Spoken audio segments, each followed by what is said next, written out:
Hello everyone, সবাইকে বাঙালি রান্নায় স্বাগতম। আশা করছি আপনারা সকলে ভালো আছেন। তো আজকে কমন একটা রেসিপি নিয়ে চলে আসলাম, বেগুন পোড়া ভর্তার রেসিপি নিয়ে। হয়তোবা এই রেসিপিটা আপনারা সকলেই পারেন, তারপরও আমি এই রেসিপিটা আপনাদের সাথে শেয়ার করছি। কারণ এই বেগুন পোড়া ভর্তাটা কিন্তু আমি খেতে খুবই ভালোবাসি। তো আমি এমন একটা জিনিস ভালোবাসি আর আপনাদের সাথে শেয়ার করব না তা কি কখনো হয়?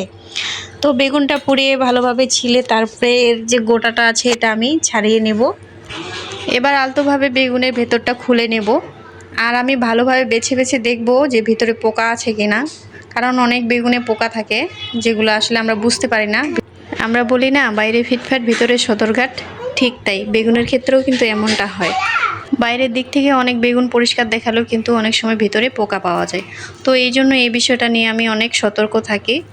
এই জন্য বেগুন পোড়া ভর্তাটা কিন্তু আমি সবসময় নিজেই বানাই। অন্যের হাতে বেগুন পোড়া ভর্তাটা আমি খুব কমই খাই।